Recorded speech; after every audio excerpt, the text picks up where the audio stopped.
Everybody, welcome back, fellow makers, here on Evil Ted Live. In today's episode, oh wait, really quickly, I have a special guest, Sylvia Slays. Hi. The reason Sylvia's with me is today we're making the Flamethrower from Aliens. You guys watched a while back, I made a pulse rifle from Aliens. Well, Sylvia and I were thinking we should cosplay together again on something. We did Vampire Hunter D and Layla. So today she's going to be Ripley, and I want to be Hicks. So both need pulse rifles, but Ripley takes a pulse rifle and straps a flamethrower to it. So that is what we're going to be making today, is the actual flamethrower from the movie Aliens. The pattern's all done. You guys should go to my website, download it so you can build it with me. So if you guys are ready, are you ready? I'm ready. Oh I'm my God. ready. Yeah. All right, guys, let's get started. And there it is, this beautiful pattern. Now I have the patterns here. I always find it easy if you have a three-dimensional model. So what we did is we got pictures of the actual flamethrower from the movie. Now that I have this pattern, what I want to do is I went ahead and took some spray 77 and some poster board, and I spray mounted this paper pattern onto poster board. Went back with the X-ACTO blade, cut it all out and broke it down into pieces, especially for something elaborate like this rifle.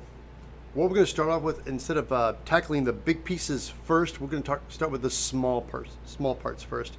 So I think let's start with the handle and the barrel of the flamethrower. When you're building, I make a tray. What this is a little cardboard tray I make, and what this is this holds my parts. So when I'm working, whatever I'm not using, I throw in my tray. You don't want to lose them when you're building, because nothing drives you crazier. So when you're not using something, throw it in your tray and set it aside. Therefore, you always know where your parts are. 6mm foam we have right here. I'm going to start with tracing this.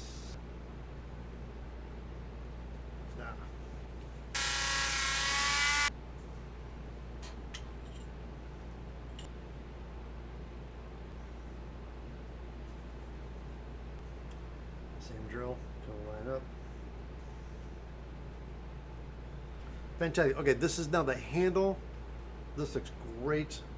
We're going to move on to the, this is the tip of the flamethrower, the barrel that is. Front view of the flamethrower. And that is the circle that we need to reproduce. I found the thickness is this is black 4mm foam, so it's gonna be perfect. We're gonna make this, but I've always found what a great little trick. And now with this foam, so now that we have this, I can wrap it right there maybe. Hold on, we'll find out. Make that mark. Line it up. There's a flush. Yep, that's it. Look at that. Perfect. There's slots in these, and I realized I would like to cut the slots before I rolled it, but the problem is that you do that, the tension's going to bow it out and make it look all weird. So I decided I'm going to go ahead and heat this first, but before you heat, I always have a piece of wood put on the table, because the heat gun will warp the table, so make sure you have a piece of wood to distribute the heat. So I'm going to reach for the heat gun.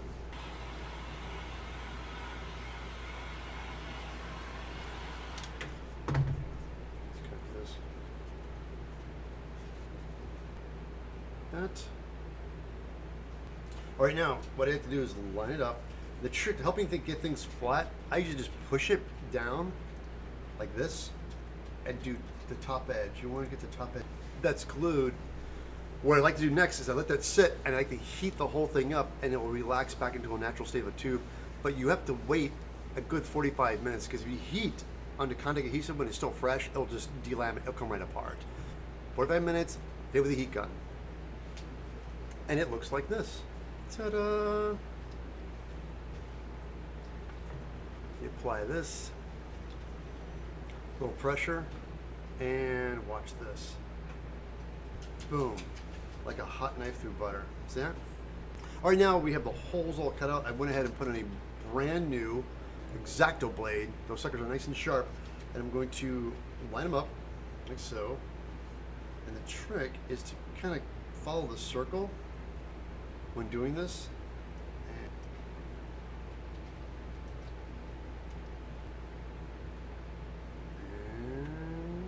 voila, look at that. All right, now on the actual design, you can see here, and I'm going to go ahead and make that with the TNT foam dowel rods. These things are amazing. I just bought the pack, and you get all these different sizes, and this is the perfect diameter for this piece right here. So I'm going to go ahead and make my measurement. Got it. That. It reminds me of a story. I'll do this real quick.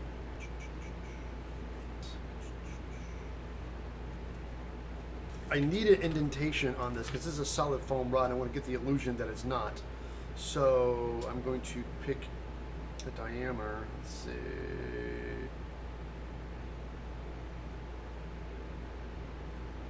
Now that I have that, that's like my guideline. So I take my Dremel and I get a small sanding drum right there.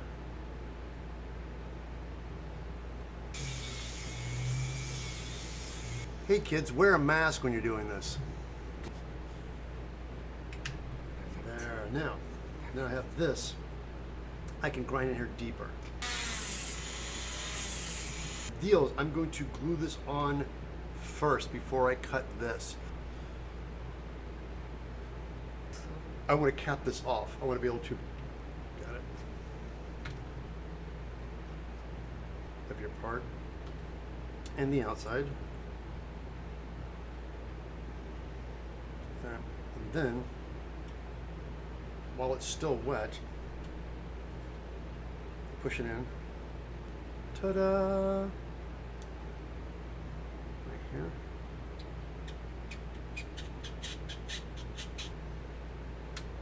Wow, look at that. Ta-da! Beautiful, beautiful, gorgeous. Let's move on to the handle. This right here is the handle of the flamethrower, and it's pretty solid. This is all big and long, and this handle is relatively pretty thin.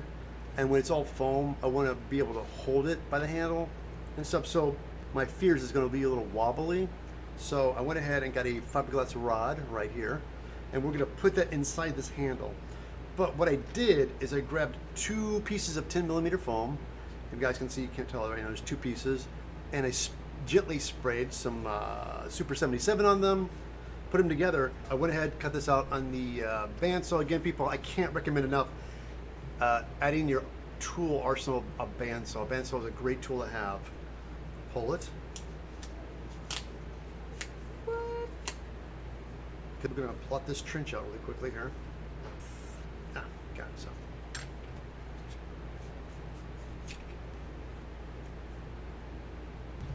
Now you could, people like, oh, if it sticks up and you get.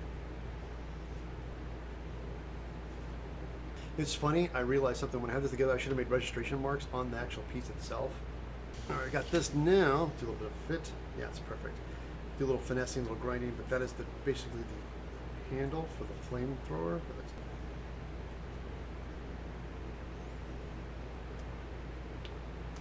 There's the handle. I was looking at my flamethrower. There's this little bits of the sight on top of the flamethrower.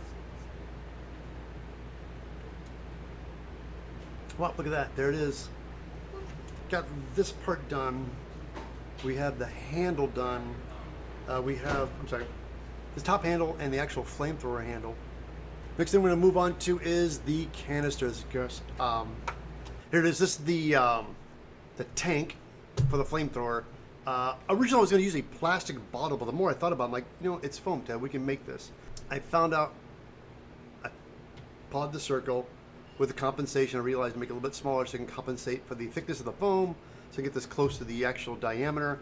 I spray mounted 2 pieces of foam together and cut them, so now I have 2 caps, exactly the same size. Got my dimensions. I always find that when I'm trying to get the circumference of something, you can measure it, but it's always good just to take a piece of foam that you're going to use, cut a strip, and measure it. So I did. Got it about right there. So now I got that.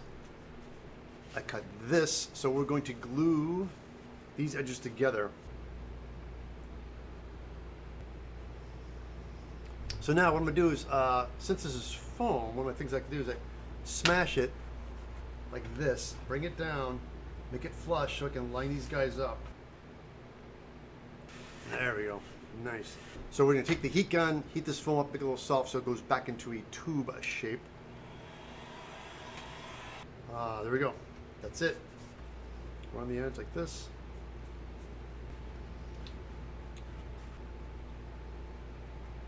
Now these are the two detail pieces on the side. Just do a little test fit real quickly. Make sure we're on the right track. Yeah, perfect. Now, we know these things have this detail on the side. And you can see they're nice and straight up and down. I always find it's best to do all these lines on this while it's flat. My straight edge and a pen, my ballpoint pen, I'm going to use the graph of the table for my spacing. Okay, now that our lines are done, let's go ahead and start cutting some 2mm strips.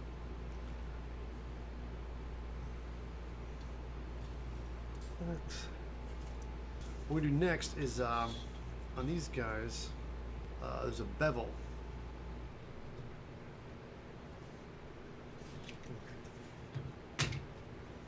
So there.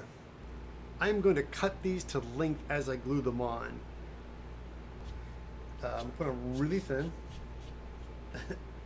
Oh, dang it! I just lost one. Hang on. Inside line.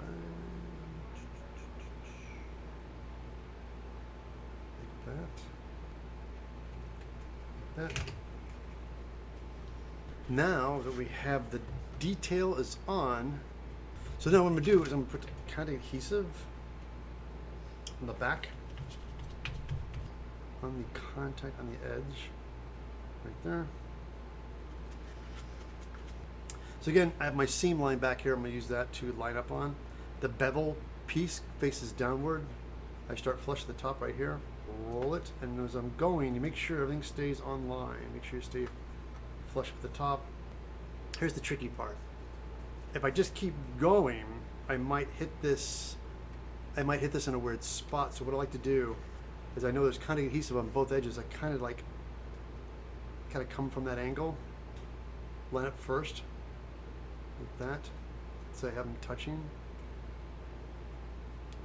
Therefore, I guarantee corner, and then I push the rest down.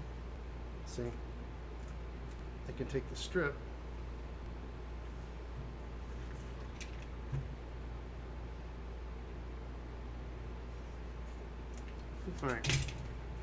all right, there we go. The canister from the flamethrower is coming together. My next step is I'm going to take some 2mm foam. We're going to wrap that for this detail on the bottom, and for the bottom, we're just going to cut a foam circle and round it off to do the dome here. I think that's what we're going to do next. Where we left off is on the flamethrower. What I ended up doing, as you guys can see, this was all working out. Got the strips on the bottom. The tapered cone, how I ended up doing this, I was originally going to do a pattern. The more I thought about it, I just took 2 pieces of inch foam, stacked it, and took this to the bandsaw, tilted the table. Well, actually, I tilted the angle that I wanted. I had a circle at the top and just followed the circle and then cut it out on a bandsaw. Again, a great reason why you should have a bandsaw in your shop. Let's move on to the flamethrower. We went ahead and cut this all up into pieces. I transferred this onto poster board, cut it into pieces. When cutting, you do it in layers.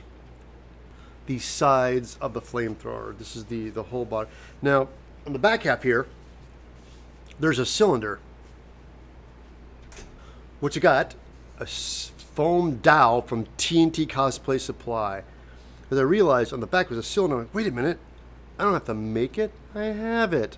So we're going to use that for back here for the cylinder of the flamethrower. Went ahead and cut everything out, plotted it, and again, when you have this, everything's flat, and cut these holes out, because the flamethrower has the holes. So while it's still in a flat piece, I take my brass tube. Now there's a little bit of a step off. You guys can see this right here in the line. My box cutter, cut this, on this line, I cut everything out. I cut the entire lip out, cut it a little bit thinner, and glued it back in to have that little bit of a step. I plotted out my distance with some foam, and I figured out it was about, for me, measurements, I did about 2mm thick on a strip, and glued it together like this. There it is. I got some pictures of the actual flamethrower online. You look at it, a lot of this was just rounded, so I just ended up taking my rotary tool, with my sanding drum and started rounding all the edges. But again, I'm going to show you guys really quickly. Here's the lip. I cut in there, round all the edges off. Both sides. There's the cylinder glued in with a little bit of detail. We're going to move on to the details on the side. Now the flamethrower, I noticed, is if you look at it in the blueprints, it gets much thicker. It flares out. So these lines are where it flares out. And these are going to be, another again, a separate piece of 10mm foam. This piece right here. So this part is done. I'm going to set that aside. So we're going to do this part today. This is the part, this is the section here we're going to build onto. So all this detail, and again, this piece right here, I can use the TNT foam dowel for the detail for this. It's perfect. Plotting. And again, I always like to take a ballpoint pen or something and before just have a layout where things are going to go. We have our cylinder. The foam dowel is amazing. I only need half of this. So what I'm going to do is I'm going to cut this in half. And again, this is another reason why you need a bandsaw. My metal fence up against this, and I take the wood stick and hold to stabilize the foam dowel, and I just push it through the bandsaw.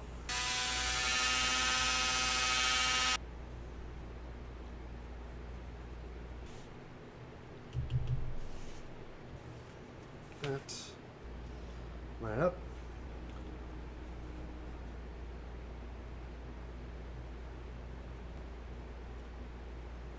There it is. Got that. Now we're going to move on to. Now we got that. We're going to move on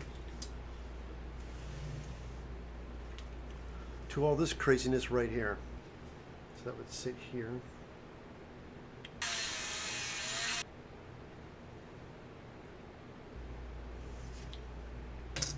Then I would like to just cut this whole big piece out as one piece, as 2mm, and then stack pieces on top of that.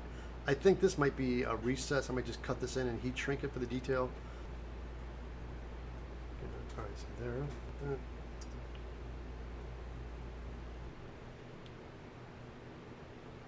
Okay, here they are. They are the right and the lefts of the flamethrower. But before we glue these on, I realize there's the top detail here. Again, there's venting, and that goes on the top of this. So I did this out of 2mm foam. You guys can see this. And then there's a piece that sits on top of that over here.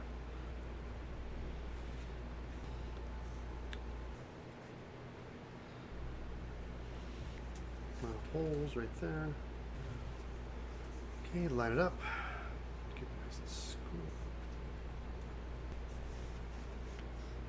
Now we have this side. Now use the seams to line everything up.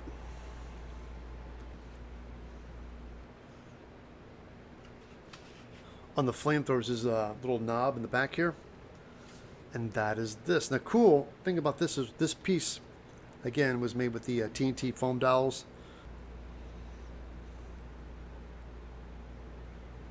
This is great. Again, the detail in this is fantastic. One of the saving graces to making this flamethrower, I guys recommend before you start it, jump on TNT Cosplay Supply and pick up some foam dowels. That made this, all the round piping stuff made this so much easier to make. You can see, did that for both sides. Hollow so the light can catch through it. Adds a little bit of a detail. For the top, I just did venting, but I'm so happy how this turned out. This looks great. My next step will be to seal it. But before I do that, again, get a bigger magnet. This is great, but I just need a stronger magnet.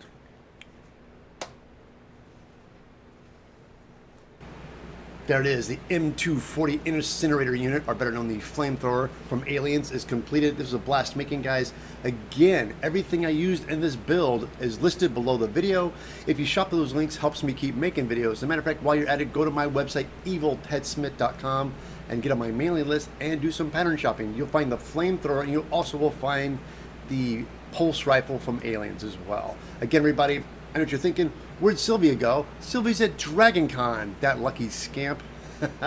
Anyway, everybody, if you guys like this, don't forget to subscribe, share, tell your friends, and shop through my links. It always helps. Thank you so much for watching, guys, and I'll catch you back next time right here on Evil Ted Live.